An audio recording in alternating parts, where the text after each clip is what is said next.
Amor, odio y propaganda. La Guerra Fría. Una serie de 4 episodios con George Stroumboulopoulos. La lucha global por dominar la mente del mundo. Cuando queda claro que existen suficientes armas para hacer volar el planeta en pedacitos, no es sorprendente que nadie quiera apretar el botón nuclear. Entonces, ¿qué haces? No lanzas los misiles, pero es una guerra fría y la pelea entre Estados Unidos y la Unión Soviética debe continuar. ¿Y cómo se sabe quién va ganando? ¿O cuántos países están de nuestro lado? ¿O quién manda con mayor frecuencia a sus viajeros al espacio exterior?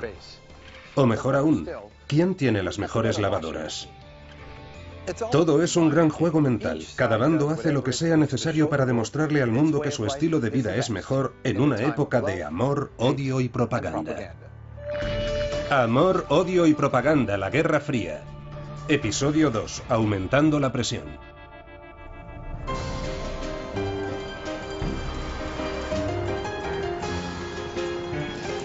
Moscú, a principios de los años 50.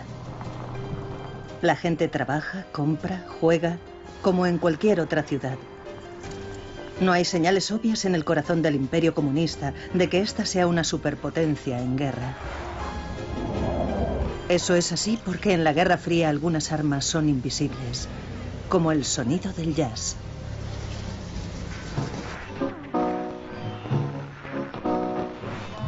El jazz, igual que el rock y el punk rock, eran antiautoridad, antisistema y además eran muy sexys. Y a la música de jazz se le daba aún más valor porque era una creación exclusivamente norteamericana. Se percibía como algo tan eficaz como herramienta de propaganda que el New York Times la llamó la sónica arma secreta de Estados Unidos. Alexei Kozlov tiene 18 años, es un fanático del jazz y eso es peligroso. En la Unión Soviética está prohibido. ¿Por qué? Pues porque es un símbolo del enemigo, Estados Unidos. Estoy obsesionado con Norteamérica. Norteamérica es el paraíso para mí. Me quejo de la prohibición del jazz a mis padres. Mi padre, que es miembro del partido, se pone furioso cuando oye jazz. No solo está prohibido el jazz, son malos tiempos para ser alguien creativo. Poetas, escritores, artistas audiovisuales, cineastas, todos tienen que acatar la doctrina comunista. La expresión individual no está permitida, y aquellos que lo intentan pueden terminar con un billete solo de ida a un campo de prisioneros en Siberia. Alexei Kozlov acepta esa apuesta. Debido a que el simple hecho de escuchar jazz puede meterte en problemas, los discos de jazz son difíciles de conseguir, pero los admiradores corren el riesgo y hacen copias de contrabando en películas recicladas X-Ray. Huesos las llaman. Igualmente peligroso es escuchar la voz de Norteamérica. Willis Conover, Washington, D.C., en la hora de la voz de Norteamérica. Norteamérica parece otro planeta. El programa de radio de Willis Conover es para nosotros no ya una fuente de información, sino nuestra ventana a los Estados Unidos. El jazz no es lo único que Alexei y sus amigos oyen en la voz de Norteamérica. 1956. Hay agitación en otras partes del Imperio Soviético. El pueblo de Polonia está reivindicando mejores condiciones de trabajo y en Hungría exigen mayor libertad. Alexei Kozlov y sus amigos escuchan los acontecimientos en directo, a pesar del riesgo personal que corren. Podríamos ir a prisión solo por hablar de ello. Las autoridades locales aplastaron las manifestaciones en Polonia. En cuanto a Hungría, Moscú envió a las tropas para abatir lo que es ahora una revuelta generalizada. Mi padre, leal miembro del partido, cree que estas severas medidas son necesarias. Le enfada que cuestionemos la autoridad soviética. Dice que deberían enviarnos a todos a los campos. El hombre responsable de estas medidas severas en Hungría es Nikita Khrushchev. Como nuevo líder de la Unión Soviética, ha demostrado que está dispuesto a usar la fuerza para proteger su imperio. Pero también quiere reflejar un lado más blanco para contrarrestar la imagen occidental de la Unión Soviética. La imagen de Khrushchev en el mundo exterior es muy contradictoria. Por un lado, promete coexistencia pacífica. Por el otro, es un participante hecho y derecho en la competición con Occidente. Y tiene confianza en la victoria soviética a largo plazo. Khrushchev también ve la necesidad de liberar la tensión dentro de su propio país tras los largos años de terror. En parte, la nueva propaganda de Khrushchev se basa en un cambio de imagen de la Unión Soviética. Quiere mostrar al mundo exterior que el país ha cambiado, que no es un régimen represivo, que es una sociedad abierta, con futuro. ¿Cómo puede proyectar esto? Organiza una fiesta e invita incluso a algunos capitalistas. El Festival Mundial de la Juventud de 1957 fue como una especie de fiesta de salida al exterior para la Unión Soviética. Estaba saliendo por detrás del telón de acero y diciendo: somos una parte del mundo tanto como todos vosotros, y no os creáis toda esa propaganda occidental que dice que tenemos miedo y que no permitimos que nuestros ciudadanos se relacionen con otros pueblos. Al Festival de la Juventud acudieron más de 30.000 jóvenes de todo el mundo. Por primera vez, los jóvenes soviéticos estuvieron cara a cara con el supuesto enemigo. La prohibición de la música occidental se levanta durante todo el festival y Alexei Kozlov está siempre metido en medio de todo.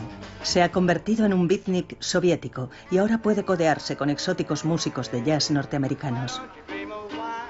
Pasé todo ese tiempo con un quinteto norteamericano y británico. Nada más importaba. Hemos podido conocer a verdaderos estadounidenses.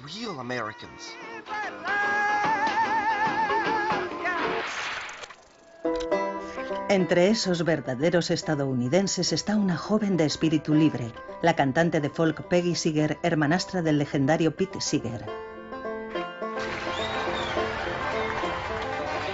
El día de la ceremonia de inauguración viajamos hasta el gran estadio deportivo en camionetas abiertas, unos 50 en cada camioneta. La multitud cantaba Miri Druzhba mientras pasábamos. No nos gusta vuestro gobierno, pero vosotros sois bienvenidos.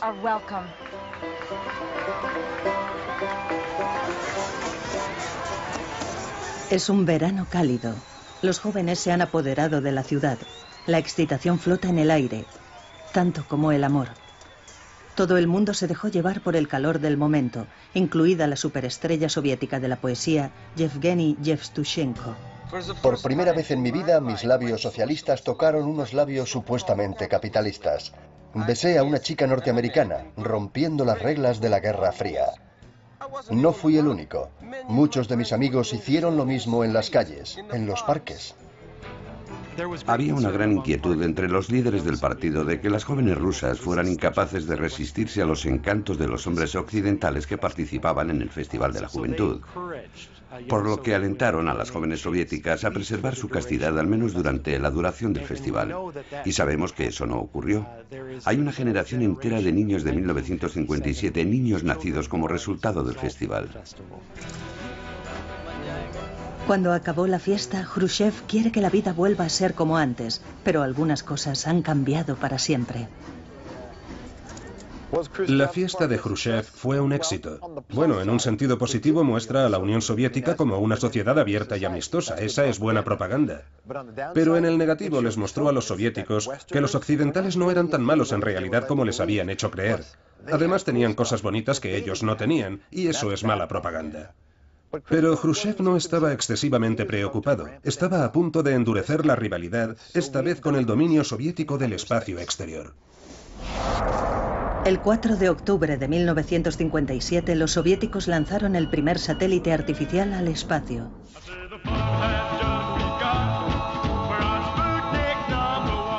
El histórico acontecimiento inspiró al compositor y cantante norteamericano Jerry Ingler a componer la primera canción pop de tema espacial.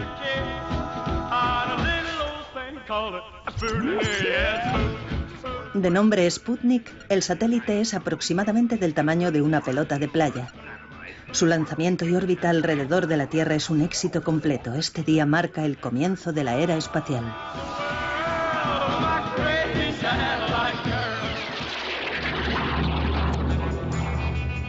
El lanzamiento de la Unión Soviética de aquel satélite al espacio supuso el mayor desafío propagandístico de la Guerra Fría. ¿Por qué? Porque era un país que apenas estaba industrializado 2 décadas antes. Y de repente supera a la primera potencia económica y tecnológica del mundo en esta hazaña de incalculable significado simbólico. Y esto también provocó un miedo enorme en Estados Unidos, porque reconocieron que las implicaciones de lo que estaba pasando en el espacio podrían también tener un profundo impacto en lo que estaba pasando en la carrera armamentística. El 6 de diciembre de 1957, Estados Unidos contraataca. Tienen tanta confianza al lanzar el primer satélite norteamericano que lo retransmiten en directo por televisión.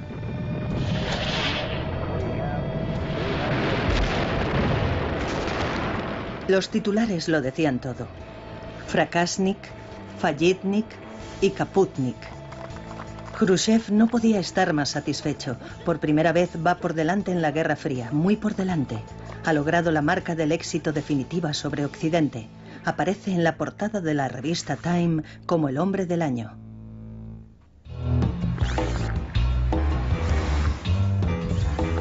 El norteamericano Bernard Bernays es un maestro de la manipulación. Fue el inventor de las relaciones públicas y escribió un libro sobre la propaganda. Bernays cree que la opinión pública puede ser formada y moldeada. La ingeniería del consentimiento es la esencia misma del proceso democrático, la libertad para persuadir y sugerir. Pensaba que la propaganda no era ni moral ni inmoral. Era solo una herramienta para influir en la opinión pública para lograr lo que quisieras lograr. Bernays creó atractivas campañas publicitarias para convencer al público norteamericano de que el bacon es bueno para desayunar y que fumar otorga poder a las mujeres. Ahora estaba a punto de vender la mayor mentira que había vendido nunca. Uno de los clientes de Bernays era la compañía United Fruit. La empresa norteamericana ganaba enormes cantidades de dinero con los plátanos. De hecho, controlaban el comercio del plátano en Latinoamérica. La compañía United Fruit prácticamente era dueña de toda Guatemala, y cuando no les gustó el hombre que había sido elegido presidente democráticamente, pidieron ayuda a Bernays. Ese nuevo presidente era Jacobo Arbenz. Era oficial del ejército y nacionalista. Y tenía grandes sueños para Guatemala.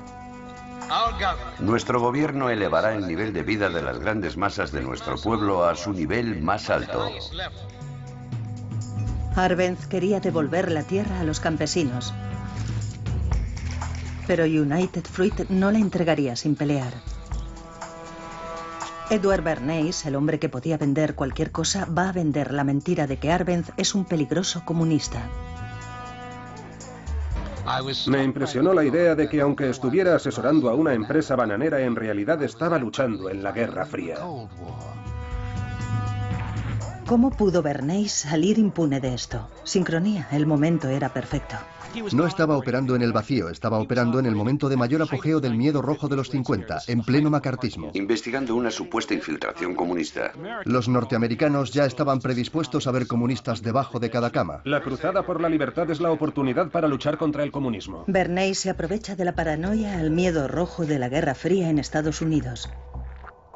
Hace uso de una organización fachada para bombardear a los medios con comunicados de prensa diciendo que la Unión Soviética va a hacer de Guatemala una cabeza de playa para atacar a los Estados Unidos. Invita a importantes periodistas a visitar el país. ¿Y a quiénes conocen? Pues a políticos locales cuidadosamente seleccionados, quienes, por supuesto, confirman sus peores sospechas. Rápidamente la prensa norteamericana da un giro y Guatemala acaba siendo mostrada en los medios norteamericanos como el siguiente paso de la amenaza roja. Bernays ha manipulado a los medios norteamericanos y al gobierno norteamericano para que crean su mentira, que Arbenz es un peligroso comunista. Ahora es el momento de que la Agencia Central de Inteligencia juegue sus cartas. Las tácticas de propaganda de la CIA eran tácticas de guerra sucia, tácticas de guerrilla. Tenían estrategias sobre el terreno. La CIA abre una emisora de radio rebelde y clandestina para difundir información falsa. Los agentes reclutan estudiantes para distribuir miles de carteles. También proporcionan armas y dinero a los campesinos para que representen el papel de ejército revolucionario. acosan al ejército de Arbenz con panfletos amenazadores. Y para estar completamente seguros, esparcen rumores, intimidan y ofrecen sobornos a algunos de los oficiales. El principal propósito de la campaña de propaganda contra el régimen de Arbenz era crear un sentimiento de miedo y confusión entre la población general. En la comunidad, desestabilizar al gobierno y, en definitiva, forzar la dimisión de Arbenz. La campaña de propaganda de Edward Bernays contra Arbenz fue el primer paso. La campaña de propaganda de la CIA acabó el trabajo. Arbenz perdió el control de su imagen ante el mundo. No importaba si las historias eran ciertas o falsas, la imagen lo es todo. Para el presidente Arbenz, se acabó el juego. Un humillado Arbenz dimite. No son los revolucionarios armados quienes le han derrotado, ha sido la propaganda. Hay un joven médico llamado Ernesto Guevara, más tarde conocido como el Che, que observa todo lo que ocurre. El apoyo de la CIA al derrocamiento de Arbenz le radicaliza. El Che Guevara vio en persona el modo en que el régimen de Arbenz cayó bajo la presión de la propaganda. Guevara dedicó su vida a luchar contra el imperialismo y en la Guerra Fría lo personalizaban los Estados Unidos y sus compinches en Latinoamérica. En sus discursos revolucionarios, el Che tiene un mensaje para Estados Unidos. Cuba no será Guatemala. El Che lucha poniendo en práctica las lecciones de propaganda aprendidas en Guatemala. Controla siempre tu imagen y trabájate a la prensa. Cada acto del ejército de guerrillas debe siempre ir acompañado de la necesaria propaganda para explicar las razones que les han conducido a ello. Tras huir de Guatemala, Guevara se unió a un revolucionario llamado Fidel Castro. Pusieron en práctica en Cuba todo lo que habían aprendido sobre la propaganda. Castro y Guevara invitaron a la prensa mundial, incluida la CBC, a que cubriera el progreso diario de su revolución. ¿No te gusta? Fidel Castro y el Che Guevara eran muy conscientes de su imagen desde el principio. El día de Año Nuevo de 1959. Tras varios años de guerra de guerrillas, el Che y Fidel derrocaron al gobierno e hicieron una entrada triunfante en La Habana. Cuando salieron de la jungla, tenían el cabello largo, barbas, grandes puros y sus trajes de faena. Se mostraron a sí mismos como románticos héroes conquistadores. Poco después, Fidel Castro fue a Estados Unidos y proclamó: "No somos comunistas". Sin embargo, en su país, su política económica refleja algo diferente. Cuando Castro subió al poder, implementó un sistema de nacionalización, y la nacionalización en la terminología norteamericana era equivalente al comunismo y al socialismo, y por lo tanto sencillamente inaceptable. Las relaciones con Estados Unidos se deterioraron hasta el punto de que Castro se vuelve a los soviéticos para pedir ayuda. Cuba ahora es comunista. Hay un nuevo frente en la Guerra Fría, un país comunista a solo 140 kilómetros de las costas de Estados Unidos, y se sabe que eso significa problemas. 18 meses más tarde, Cuba quedará atrapada entre las superpotencias en un juego mortal de a ver quién se rinde primero, mientras el mundo avanza hacia el borde de la aniquilación nuclear. Nueva York, verano del 59. Vienen los rusos. Y están haciendo un espectáculo de propaganda en el centro de Norteamérica. Todo forma parte de un programa de intercambio cultural con los estadounidenses, una especie de acercamiento en las relaciones. Pero no se equivoquen, Norteamérica y la Unión Soviética siguen siendo enemigos, y esto es la guerra, una guerra por medio de una feria comercial. No es sorprendente que la estrella del espectáculo soviético sea el Sputnik, otra oportunidad de restregárselo, de recordarles que llegaron los primeros al espacio. Pocas semanas después les toca a los norteamericanos.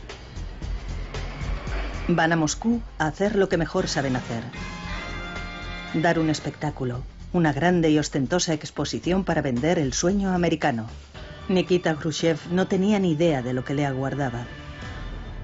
Estas exhibiciones eran muy populares durante los años 50, un día de excursión en familia para ver de cerca el último grito en todo. Pero esto es desmesurado. Por primera vez Norteamérica puede presumir de los beneficios del capitalismo precisamente en la comunista Moscú. Aparentemente, las intenciones de la exposición estaban muy claras. Queremos que Estados Unidos parezca un país acomodado. Queremos que parezca diverso culturalmente. Queremos contraatacar la ficción comunista.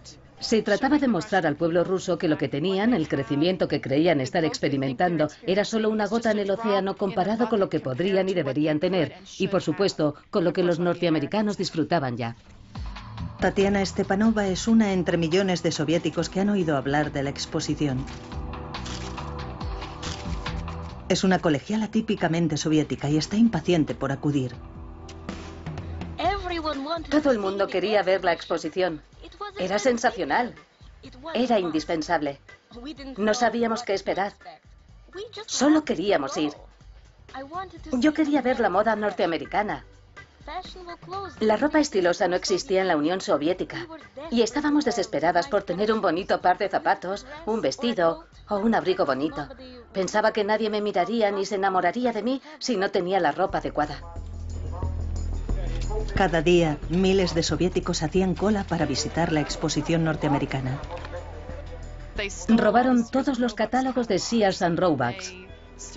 Estaban de pie en la cola durante horas solo para probar una muestra de Pepsi Cola que daban en una copa conmemorativa que podían llevarse a casa y poner en su cómoda. Esta exposición abrió las puertas para la infiltración cultural estadounidense en la Unión Soviética de un modo como ningún otro programa había conseguido antes.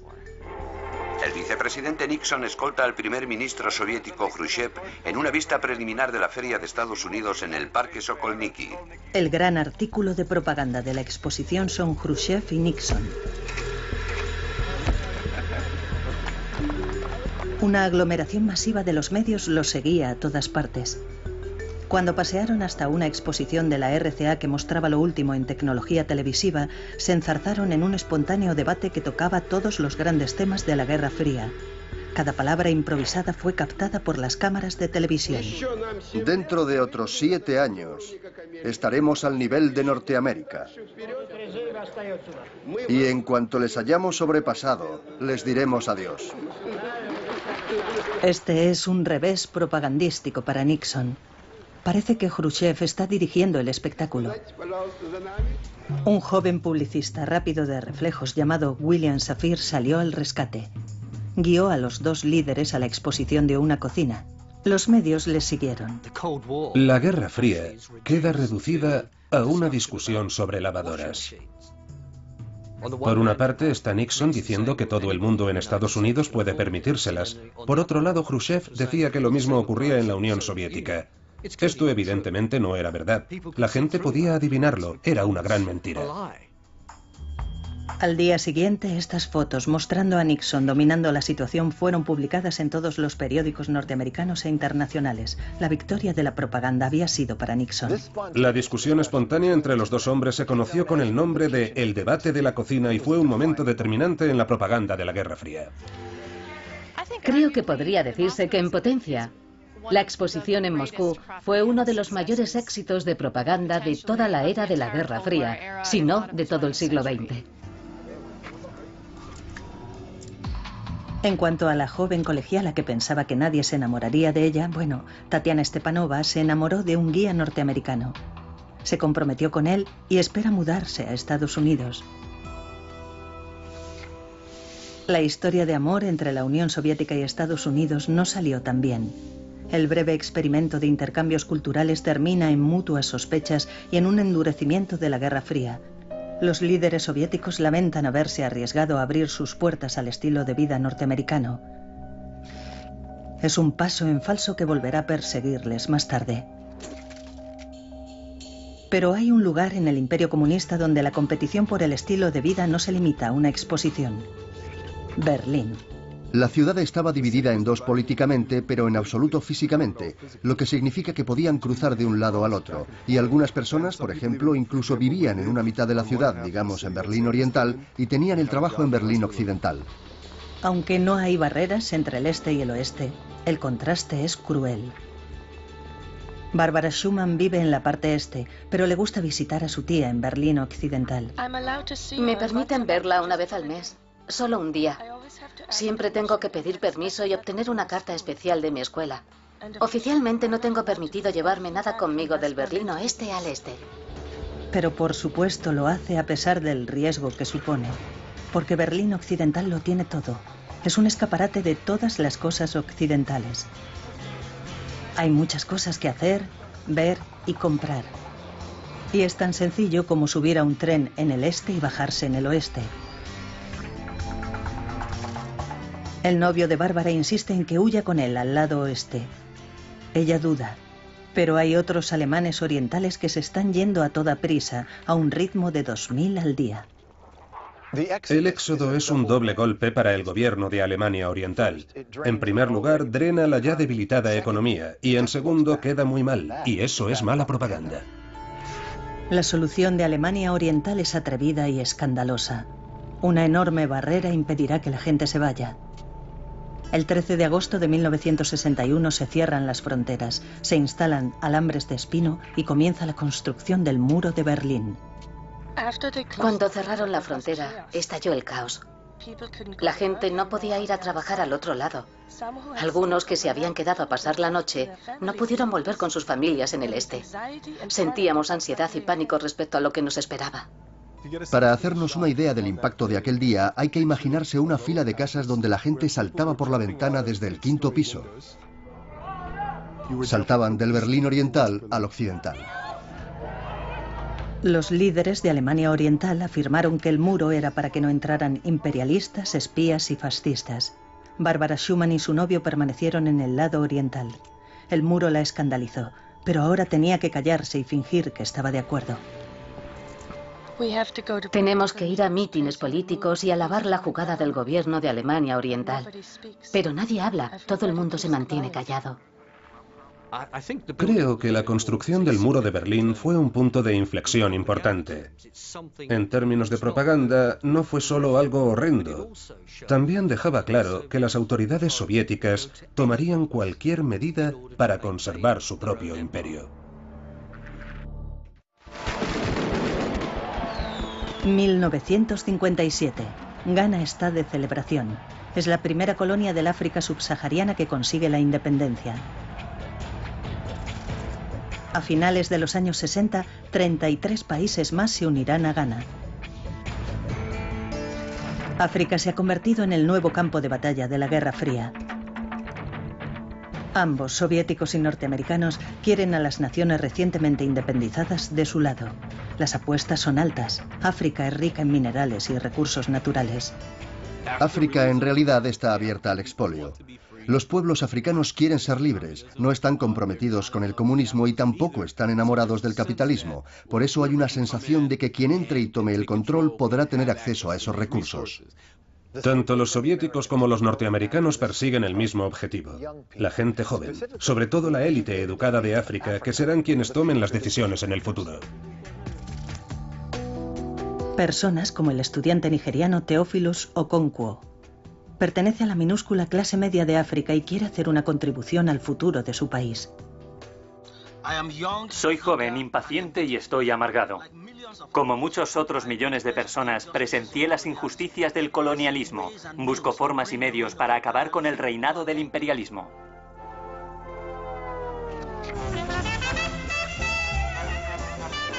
La campaña de propaganda norteamericana fue muy por delante de la soviética. Tenían un arma secreta. Los norteamericanos patrocinaron giras de jazz que incluían a superestrellas internacionales como Louis Satchmo Armstrong. Aquel hombre lo tenía todo: una voz grave reconocible al instante, la habilidad de hacer magia con su trompeta y el suficiente carisma para embelesar a un estadio. Nunca intenté demostrar nada, solo quería dar un buen espectáculo. Pero la música no vale nada si no puedes hacerla llegar al público. La personalidad afable de Armstrong, por no mencionar su estatus de superestrella, contribuyó a enfatizar la idea de Norteamérica como la tierra de las oportunidades y la igualdad. Pero todo eso estaba a punto de cambiar. Al mismo tiempo que Estados Unidos buscaba ganarse la alianza de los líderes africanos de estos nuevos países emergentes, tenía lugar el movimiento por los derechos civiles en Estados Unidos. Y esto supuso un enorme desafío, ya que se posicionaba a sí mismo como el adalid de la libertad y la democracia. Y sin embargo, un número enorme de sus propios ciudadanos estaban activamente privados de derechos. Little Rock, Arkansas. Las escuelas segregadas se prohíben en Estados Unidos, pero en el sur hay resistencia a esta mezcla de razas. A una estudiante se le prohíbe la entrada en el Instituto Central de Little Rock. Las fotos provocaron una condena global. Las embajadas norteamericanas de todo el mundo informaron del impacto. Muchas personas de todo el mundo dijeron que sencillamente no creían lo que las autoridades decían porque habían visto las imágenes del que no era un país libre. No se cree en la democracia si esto les está ocurriendo a los escolares. Louis Armstrong está tan escandalizado que cancela una gira a la Unión Soviética y denuncia al gobierno norteamericano. Si esta es la forma en que tratan a mi gente en el sur, el gobierno puede irse al infierno. La gente en la Unión Soviética me pregunta qué le pasa a mi país. ¿Qué quieren que les diga? El presidente de Estados Unidos, Dwight Eisenhower, se siente urgido a tomar medidas. En un momento en el que nos enfrentamos a graves situaciones en el extranjero, los estudiantes son escoltados hasta el instituto. Louis Armstrong accede a continuar con la gira de jazz. La crisis en Little Rock se resuelve, pero el daño ya está hecho. Los soviéticos aprovechan al máximo el escándalo de la injusticia racial en Estados Unidos. Vamos a liberarnos de nuestro pasado colonial. La campaña de propaganda soviética es ahora mucho más atractiva para los jóvenes estudiantes africanos. El colonialismo será destruido. El mensaje de la propaganda soviética a los estudiantes de las naciones emergentes era muy sencillo. El comunismo es una sociedad sin clases donde el racismo no existe. Theophilus Okonkwo absorbe el bombardeo de propaganda surgido a su alrededor. Está convencido de que la salvación de África radica en una estrecha asociación con los rusos. Acepta una beca para estudiar medicina en Moscú. Forma parte del primer gran grupo de estudiantes africanos que llegaron a Rusia. Pronto descubre que las autoridades soviéticas tienen una agenda oculta. A los estudiantes se les insta a hacer declaraciones públicas que favorezcan a Rusia y denuncien a Occidente. A Okonkwo además le ofrecen un trabajo haciendo retransmisiones por radio para Nigeria. Lo único que querían que hiciera era ensalzar a Rusia y llamar a mis hermanos nigerianos a reconocer, tras obtener la independencia, quiénes eran sus verdaderos amigos. Como todos los jóvenes, los estudiantes africanos que vinieron a la Unión Soviética esperaban vivir una aventura. Sin embargo, encontraron sus movimientos restringidos, no podían organizar fiestas del modo que querían, no podían poner discos de jazz y había restricciones para salir con chicas. La visión utópica de Okonkwo de la Unión Soviética está desapareciendo rápidamente. Lo que ocurrió a continuación fue la gota que colmó el vaso. Todo empezó cuando alguien sacó una foto de Okonkwo y la utilizó como una pieza de propaganda verdaderamente estrafalaria. Recuerden que esto era mucho antes del Photoshop, pero los soviéticos hicieron un cortar y pegar. Convirtieron a Okonkwo en su chico de portada, literalmente. Era yo en la portada de una revista soviética. Un fotógrafo me pidió que posara como si boxeara. Y me sacaron con cadenas en las muñecas y un imperialista dándome latigazos. Cuando vi la revista, me quedé impactado. Distribuyeron la revista a los países recién independizados, como recordatorio de su pasado como colonia occidental. 2 años más tarde, Okonkwo sintió que ya había visto suficiente. Él y otros 2 estudiantes africanos huyeron de Moscú y emitieron una advertencia a los líderes de África. Consideramos nuestro deber advertir a los líderes de África contra el comunismo y sus peligros. Las consignas de libertad para África son pura propaganda sin sinceridad. La prensa occidental aprovecha la oportunidad para usar a Okonkwo y a sus compañeros estudiantes para evidenciar la hipocresía de la propaganda rusa. Al final, Okonkwo regresó a Nigeria desilusionado de ambas partes en el tira y afloja de la guerra de propaganda.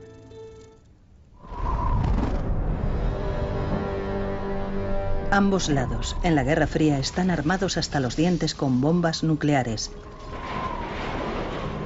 Los norteamericanos tienen más cantidad que sus enemigos soviéticos, pero eso no importa. Las nuevas bombas de hidrógeno son más destructivas que las antiguas bombas atómicas. Sois el objetivo de aquellos que pisotean las libertades de los hombres libres.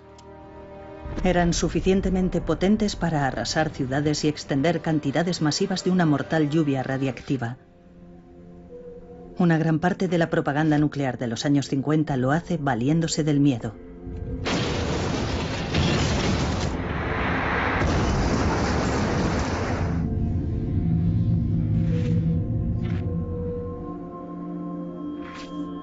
Pero ese no es el mensaje que una empresa llamada Bomb Shelters Inc. está difundiendo por Norteamérica. De hecho, dice que puedes estar cómodo y seguro en tu propio refugio nuclear. María y Melvin Minison son fanáticos creyentes. Una década de propaganda sobre la guerra nuclear ha afectado a la pareja. Y en esos aterradores tiempos de la Guerra Fría, los Minison están encantados con la oportunidad de pasar su luna de miel en el refugio último modelo de la Bomb Shelters Inc. No está mal, hace un poco de calor, pero la compañía es maravillosa. Mi mujer es un buen soldado. Los Minison están siendo utilizados para vender refugios nucleares y para vender la idea de que los norteamericanos pueden sobrevivir a una guerra nuclear. Los Minison eran una familia nuclear para una era nuclear. Eran todo lo que los estadounidenses, la familia norteamericana, necesitaban llegar a ser para luchar en esta guerra. Los soviéticos contraatacan con entrenamientos masivos de supervivencia nuclear. Es obligatorio para todos los ciudadanos de edades comprendidas entre 16 y 60 años, como una joven enfermera de Leningrado llamada Tamara Eremieva. Aprendimos a ponernos máscaras antigas, a hacer prácticas en búnkeres, prácticas médicas. Nos enseñaron a colocar una manta contra la ventana para impedir que los vapores entraran. Las prácticas de defensa de la sociedad civil no estaban solo dirigidas a preparar a la gente para enfrentarse al peligro nuclear, sino que también eran un modo de reunir al pueblo como nación para construir una unidad.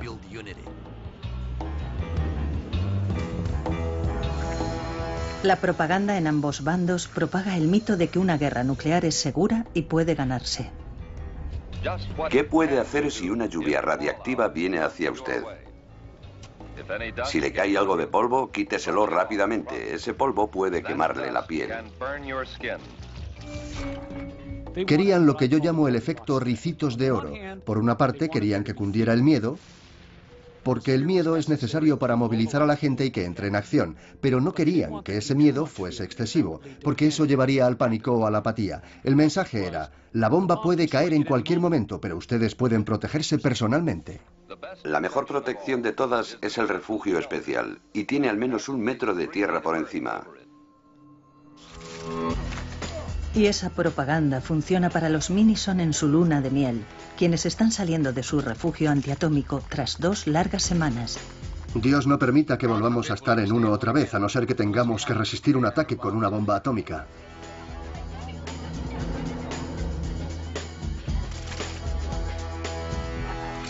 Desde que empezó la Guerra Fría, el mundo ha vivido a la sombra del Armagedón atómico. La propaganda por ambos lados dice que la guerra nuclear es aterradora, pero que se puede sobrevivir. Esa fe está a punto de ser puesta a prueba.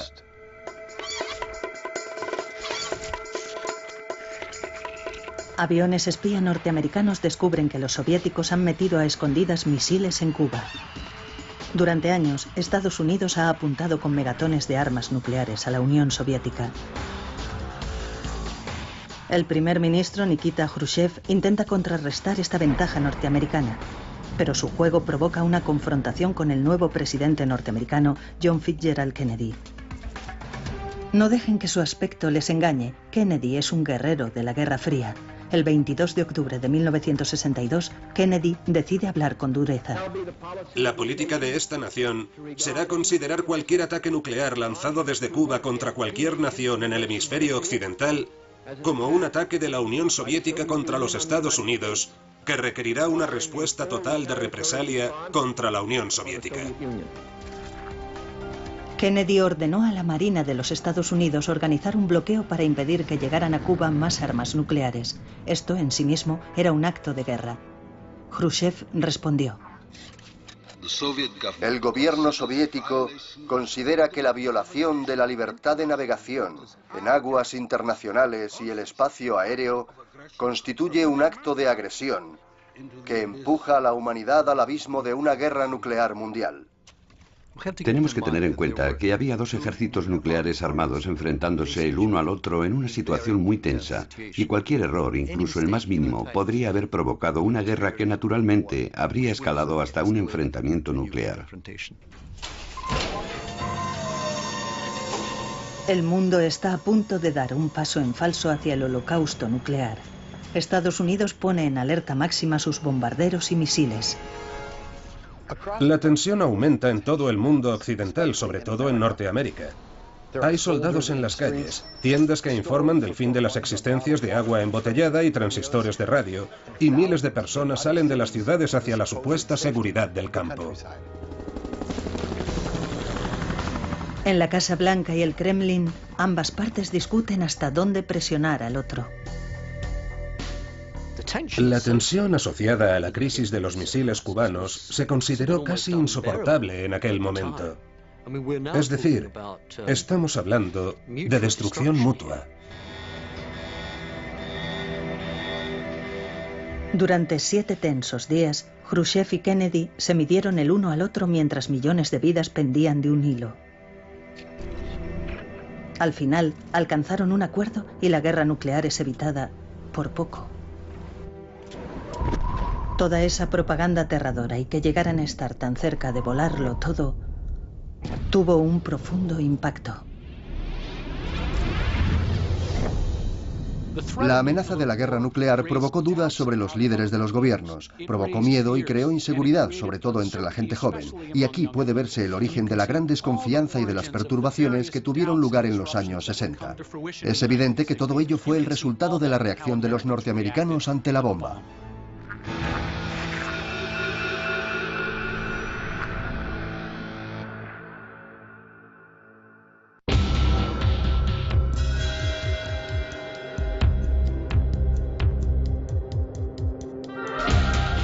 Willis Conover, Washington, D.C., en la hora de la voz de Norteamérica.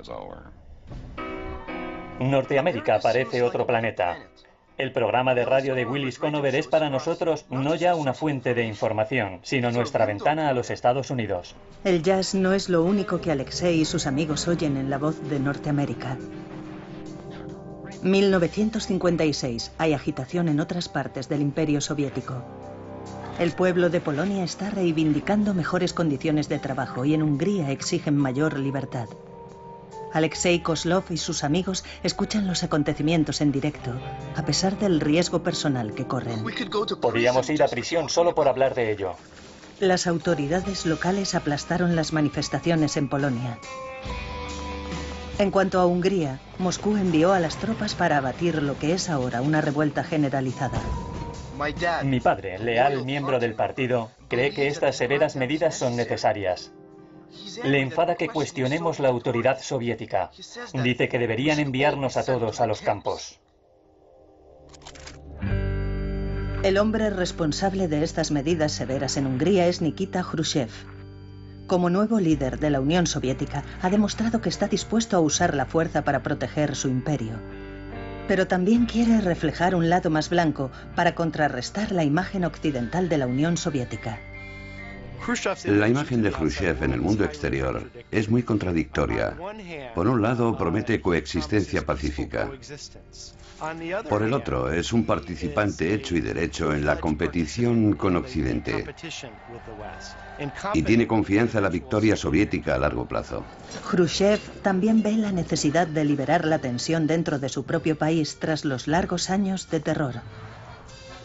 En parte, la nueva propaganda de Khrushchev se basa en un cambio de imagen de la Unión Soviética. Quiere mostrar al mundo exterior que el país ha cambiado, que no es un régimen represivo, que es una sociedad abierta, con futuro. ¿Cómo puede proyectar esto? Organiza una fiesta e invita incluso a algunos capitalistas. El Festival Mundial de la Juventud de 1957 fue como una especie de fiesta de salida al exterior para la Unión Soviética. Estaba saliendo por detrás del telón de acero y diciendo: somos una parte del mundo tanto como todos vosotros, y no os creáis toda esa propaganda occidental que dice que tenemos miedo y que no permitimos que nuestros ciudadanos se relacionen con otros pueblos. Al Festival de la Juventud acudieron más de 30.000 jóvenes de todo el mundo. Por primera vez, los jóvenes soviéticos estuvieron cara a cara con el supuesto enemigo. La prohibición de la música occidental se levanta durante todo el festival y Alexei Kozlov está siempre metido en medio de todo. Se ha convertido en un beatnik soviético y ahora puede... Mi mujer es un buen soldado. Los Minison están siendo utilizados para vender refugios nucleares y para vender la idea de que los norteamericanos pueden sobrevivir a una guerra nuclear. Los Minison eran una familia nuclear para una era nuclear. Eran todo lo que los estadounidenses, la familia norteamericana, necesitaban llegar a ser para luchar en esta guerra. Los soviéticos contraatacan con entrenamientos masivos de supervivencia nuclear. Es obligatorio para todos los ciudadanos de edades comprendidas entre 16 y 60 años, como una joven enfermera de Leningrado llamada Tamara Eremieva. Aprendimos a ponernos máscaras antigas, a hacer prácticas en búnkeres, prácticas médicas. Nos enseñaron a colocar una manta contra la ventana para impedir que los vapores entraran. Las prácticas de defensa de la sociedad civil no estaban solo dirigidas a preparar a la gente para enfrentarse al peligro nuclear, sino que también eran un modo de reunir al pueblo como nación para construir una unidad.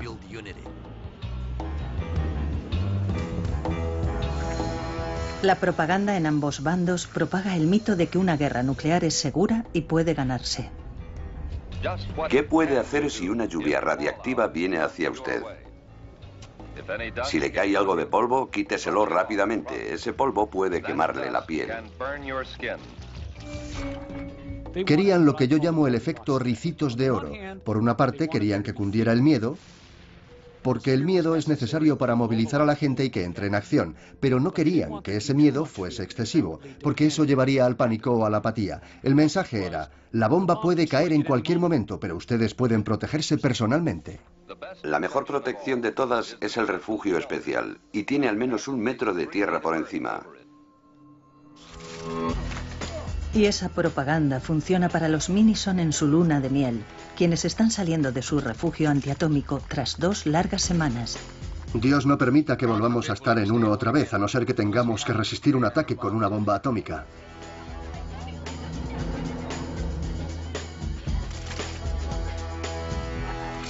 Desde que empezó la Guerra Fría, el mundo ha vivido a la sombra del Armagedón atómico. La propaganda por ambos lados dice que la guerra nuclear es aterradora, pero que se puede sobrevivir. Esa fe está a punto de ser puesta a prueba.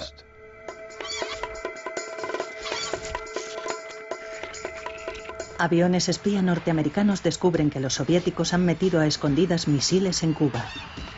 Durante años, Estados Unidos ha apuntado con megatones de armas nucleares a la Unión Soviética.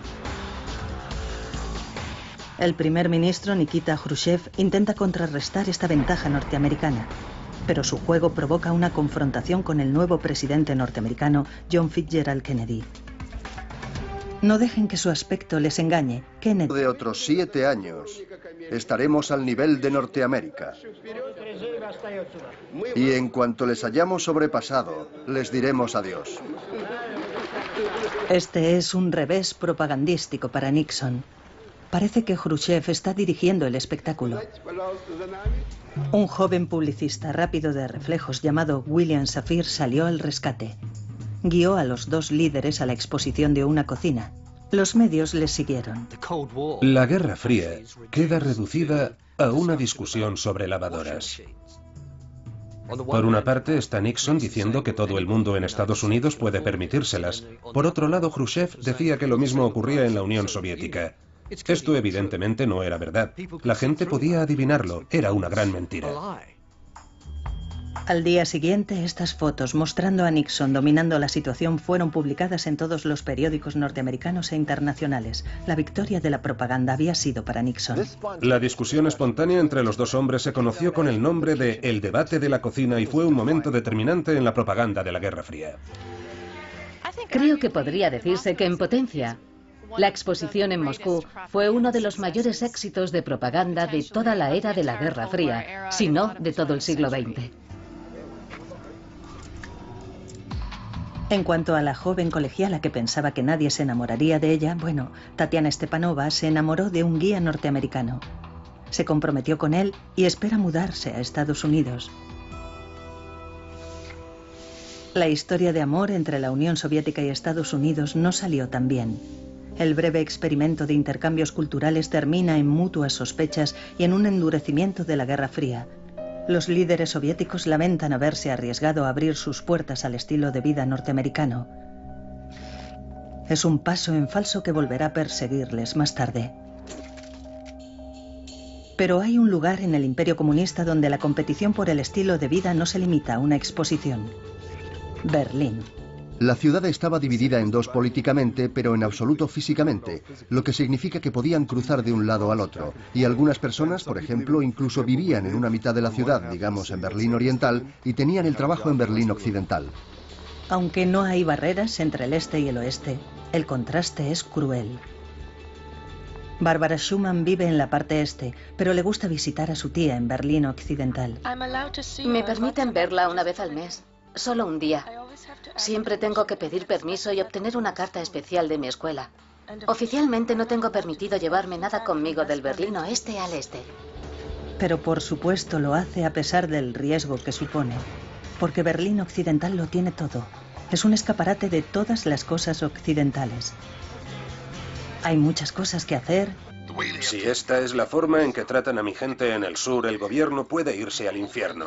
La gente en la Unión Soviética me pregunta qué le pasa a mi país. ¿Qué quieren que les diga? El presidente de Estados Unidos, Dwight Eisenhower, se siente urgido a tomar medidas. En un momento en el que nos enfrentamos a graves situaciones en el extranjero, Los estudiantes son escoltados hasta el instituto. Louis Armstrong accede a continuar con la gira de jazz. La crisis en Little Rock se resuelve, pero el daño ya está hecho. Los soviéticos aprovechan al máximo el escándalo de la injusticia racial en Estados Unidos. vamos a liberarnos de nuestro pasado colonial. La campaña de propaganda soviética es ahora mucho más atractiva para los jóvenes estudiantes africanos. El colonialismo será destruido. El mensaje de la propaganda soviética a los estudiantes de las naciones emergentes era muy sencillo. El comunismo es una sociedad sin clases donde el racismo no existe. Theophilus Okonkwo absorbe el bombardeo de propaganda surgido a su alrededor. Está convencido de que la salvación de África radica en una estrecha asociación con los rusos. Acepta una beca para estudiar medicina en Moscú. Forma parte del primer gran grupo de estudiantes africanos que llegaron a Rusia. Pronto descubre que las autoridades soviéticas tienen una agenda oculta. A los estudiantes se les insta a hacer declaraciones públicas que favorezcan a Rusia y denuncien a Occidente. A Okonkwo además le ofrecen un trabajo haciendo retransmisiones por radio para Nigeria. Lo único que querían que hiciera era ensalzar a Rusia y llamar a mis hermanos nigerianos a reconocer, tras obtener la independencia, quiénes eran sus verdaderos amigos.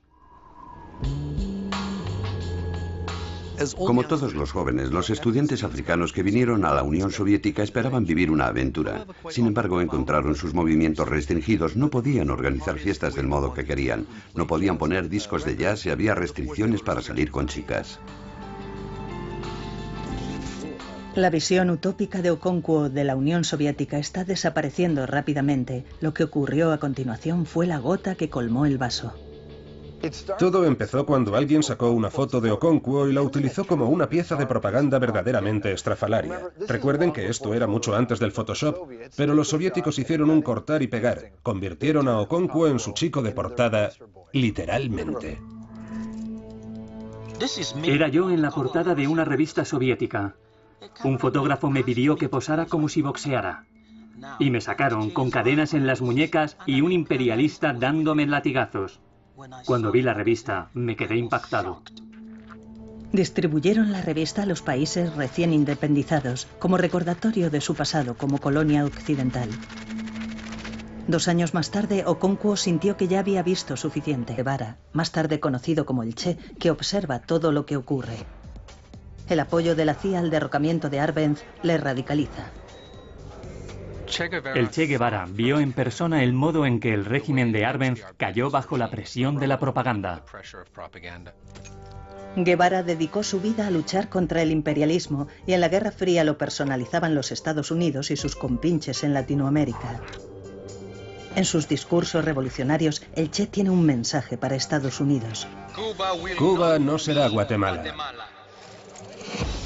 El Che lucha poniendo en práctica las lecciones de propaganda aprendidas en Guatemala. Controla siempre tu imagen y trabájate a la prensa. Cada acto del ejército de guerrillas debe siempre ir acompañado de la necesaria propaganda para explicar las razones que les han conducido a ello. Tras huir de Guatemala, Guevara se unió a un revolucionario llamado Fidel Castro. Pusieron en práctica en Cuba todo lo que habían aprendido sobre la propaganda. Castro y Guevara invitaron a la prensa mundial, incluida la CBC, a que cubriera el progreso diario de su revolución. ¿No te gusta? Fidel Castro y el Che Guevara eran muy conscientes de su imagen desde el principio. El día de Año Nuevo de 1959. Tras varios años de guerra de guerrillas, el Che y Fidel derrocaron al gobierno e hicieron una entrada triunfante en La Habana. Cuando salieron de la jungla, tenían el cabello largo, barbas, grandes puros y sus trajes de faena. Se mostraron a sí mismos como románticos héroes conquistadores. Poco después, Fidel Castro fue a Estados Unidos y proclamó: "No somos comunistas". Sin embargo, en su país, su política económica refleja algo diferente. Cuando Castro subió al poder, implementó un sistema de nacionalización, y la nacionalización en la terminología norteamericana era equivalente al comunismo y al socialismo, y por lo tanto sencillamente inaceptable. Las relaciones con Estados Unidos se deterioraron hasta el punto de que Castro se vuelve a los soviéticos para pedir ayuda. Cuba ahora es comunista. Hay un nuevo frente en la Guerra Fría, un país comunista a solo 140 kilómetros de las costas de Estados Unidos, y se sabe que eso significa problemas. 18 meses más tarde, Cuba quedará atrapada entre las superpotencias en un juego mortal de a ver quién se rinde primero, mientras el mundo avanza hacia el borde de la aniquilación nuclear. Nueva York, verano del 59. Vienen los rusos. Y están haciendo un espectáculo de propaganda en el centro de Norteamérica. Todo forma parte de un programa de intercambio cultural con los estadounidenses, una especie de acercamiento en las relaciones. De Bernays era la compañía United Fruit. La empresa norteamericana ganaba enormes cantidades de dinero con los plátanos. De hecho, controlaban el comercio del plátano en Latinoamérica. La compañía United Fruit prácticamente era dueña de toda Guatemala, y cuando no les gustó el hombre que había sido elegido presidente democráticamente, pidieron ayuda a Bernays. Ese nuevo presidente era Jacobo Arbenz. Era oficial del ejército y nacionalista. Y tenía grandes sueños para Guatemala. Nuestro gobierno elevará el nivel de vida de las grandes masas de nuestro pueblo a su nivel más alto. Arbenz quería devolver la tierra a los campesinos. Pero United Fruit no la entregaría sin pelear. Edward Bernays, el hombre que podía vender cualquier cosa, va a vender la mentira de que Arbenz es un peligroso comunista. Me impresionó la idea de que aunque estuviera asesorando a una empresa bananera, en realidad estaba luchando en la Guerra Fría. ¿Cómo pudo Bernays salir impune de esto? Sincronía, el momento era perfecto. No estaba operando en el vacío, estaba operando en el momento de mayor apogeo del miedo rojo de los 50, en pleno macartismo. Investigando una supuesta infiltración comunista. Los norteamericanos ya estaban predispuestos a ver comunistas debajo de cada cama. La cruzada por la libertad es la oportunidad para luchar contra el comunismo. Bernays se aprovecha de la paranoia al miedo rojo de la Guerra Fría en Estados Unidos. Hace uso de una organización fachada para bombardear a los medios con comunicados de prensa diciendo que la Unión Soviética va a hacer de Guatemala una cabeza de playa para atacar a los Estados Unidos. Invita a importantes periodistas a visitar el país. ¿Y a quiénes conocen? Pues a políticos locales cuidadosamente seleccionados quienes, por supuesto, confirman sus peores sospechas. Rápidamente la prensa norteamericana da un giro y Guatemala acaba siendo mostrada en los medios norteamericanos como el siguiente paso de la amenaza roja. Bernays ha manipulado a los medios norteamericanos y al gobierno norteamericano para que crean su mentira, que Arbenz es un peligroso comunista. Ahora es el momento de que la Agencia Central de Inteligencia juegue sus cartas. Las tácticas de propaganda de la CIA eran tácticas de guerra sucia, tácticas de guerrilla. Tenían estrategias sobre el terreno. La CIA abre una emisora de radio rebelde y clandestina para difundir información falsa. Los agentes reclutan estudiantes para distribuir miles de carteles. También proporcionan armas y dinero a los campesinos para que representen el papel de ejército revolucionario. Acosan al ejército de Arbenz con panfletos amenazadores. Y para estar completamente seguros, esparcen rumores, intimidan y ofrecen sobornos dirigidas a preparar a la gente para enfrentarse al peligro nuclear, sino que también eran un modo de reunir al pueblo como nación para construir una unidad.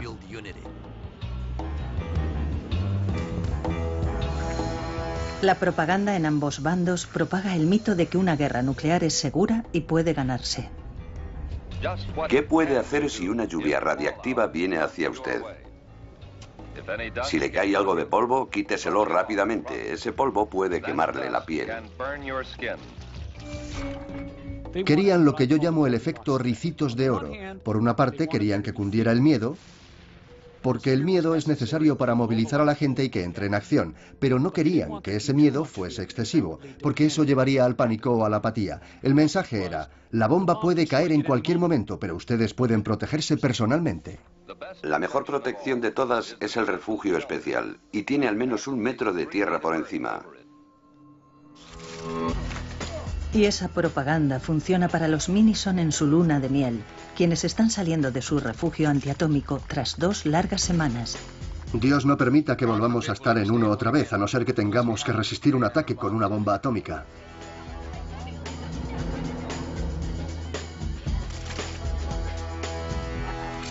Desde que empezó la Guerra Fría, el mundo ha vivido a la sombra del Armagedón atómico. La propaganda por ambos lados dice que la guerra nuclear es aterradora, pero que se puede sobrevivir. Esa fe está a punto de ser puesta a prueba.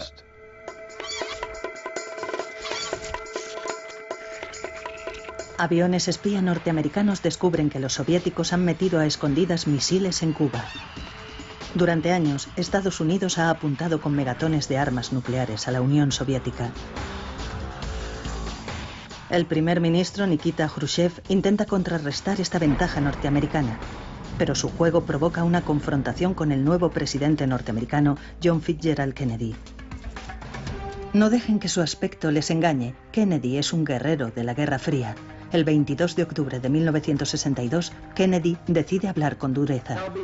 La política de esta nación será considerar cualquier ataque nuclear lanzado desde Cuba contra cualquier nación en el hemisferio occidental como un ataque de la Unión Soviética contra los Estados Unidos, que requerirá una respuesta total de represalia contra la Unión Soviética.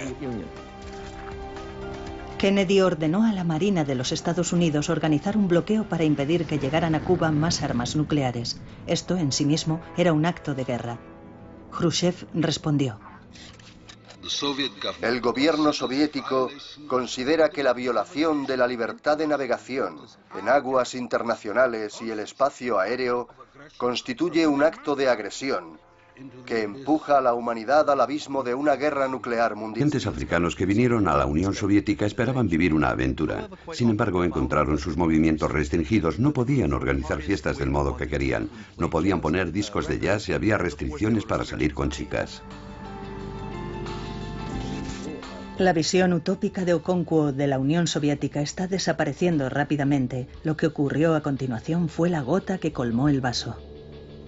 Todo empezó cuando alguien sacó una foto de Okonkwo y la utilizó como una pieza de propaganda verdaderamente estrafalaria. Recuerden que esto era mucho antes del Photoshop, pero los soviéticos hicieron un cortar y pegar. Convirtieron a Okonkwo en su chico de portada, literalmente. Era yo en la portada de una revista soviética. Un fotógrafo me pidió que posara como si boxeara. Y me sacaron con cadenas en las muñecas y un imperialista dándome latigazos. Cuando vi la revista, me quedé impactado. Distribuyeron la revista a los países recién independizados, como recordatorio de su pasado como colonia occidental. 2 años más tarde, Okonkwo sintió que ya había visto suficiente. Él y otros 2 estudiantes africanos huyeron de Moscú y emitieron una advertencia a los líderes de África. Consideramos nuestro deber advertir a los líderes de África contra el comunismo y sus peligros. Las consignas de libertad para África son pura propaganda sin sinceridad. La prensa occidental aprovecha la oportunidad para usar a Okonkwo y a sus compañeros estudiantes para evidenciar la hipocresía de la propaganda rusa. Al final, Okonkwo regresó a Nigeria desilusionado de ambas partes en el tira y afloja de la guerra de propaganda.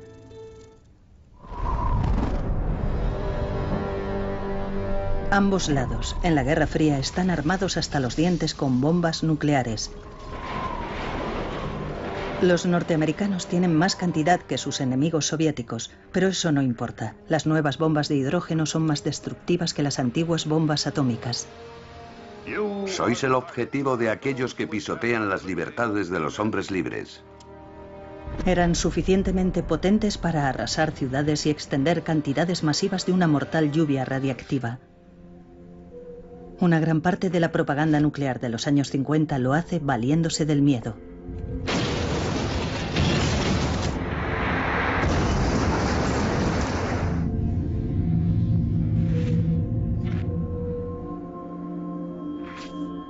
Pero ese no es el mensaje que una empresa llamada Bomb Shelters Inc. está difundiendo por Norteamérica. De hecho, dice que puedes estar cómodo y seguro en tu propio refugio nuclear. María y Melvin Minison son fanáticos creyentes. Una década de propaganda sobre la guerra nuclear ha afectado a la pareja. La bananera en realidad estaba luchando en la Guerra Fría. ¿Cómo pudo Bernays salir impune de esto? Sincronía, el momento era perfecto. No estaba operando en el vacío, estaba operando en el momento de mayor apogeo del miedo rojo de los 50, en pleno macartismo. Investigando una supuesta infiltración comunista. Los norteamericanos ya estaban predispuestos a ver comunistas debajo de cada cama. La cruzada por la libertad es la oportunidad para luchar contra el comunismo. Bernays se aprovecha de la paranoia al miedo rojo de la Guerra Fría en Estados Unidos. Hace uso de una organización fachada para bombardear a los medios con comunicados de prensa diciendo que la Unión Soviética va a hacer de Guatemala una cabeza de playa para atacar a los Estados Unidos. Invita a importantes periodistas a visitar el país y a quienes conocen, pues a políticos locales cuidadosamente seleccionados quienes, por supuesto, confirman sus peores sospechas. Rápidamente la prensa norteamericana da un giro y Guatemala acaba siendo mostrada en los medios norteamericanos como el siguiente paso de la amenaza roja. Bernays ha manipulado a los medios norteamericanos y al gobierno norteamericano para que crean su mentira, que Arbenz es un peligroso comunista. Ahora es el momento de que la Agencia Central de Inteligencia juegue sus cartas. Las tácticas de propaganda de la CIA eran tácticas de guerra sucia, tácticas de guerrilla. Tenían estrategias sobre el terreno. La CIA abre una emisora de radio rebelde y clandestina para difundir información falsa. Los agentes reclutan estudiantes para distribuir miles de carteles. También proporcionan armas y dinero a los campesinos para que representen el papel de ejército revolucionario. Acosan al ejército de Arbenz con panfletos amenazadores. Y para estar completamente seguros, esparcen rumores, intimidan y ofrecen sobornos a algunos de los oficiales. El principal propósito de la campaña de propaganda contra el régimen de Arbenz era crear un sentimiento de miedo y confusión entre la población general. En la comunidad, desestabilizar al gobierno y, en definitiva, forzar la dimisión de Arbenz. La campaña de propaganda de Edward Bernays contra Arbenz fue el primer paso. La campaña de propaganda de la CIA acabó el trabajo. Arbenz perdió el control de su imagen ante el mundo. No importaba si las historias eran ciertas o falsas, la imagen lo es todo. Para el presidente Arbenz, se acabó el juego. Un humillado Arbenz dimite. No son los revolucionarios armados quienes le han derrotado, ha sido la propaganda.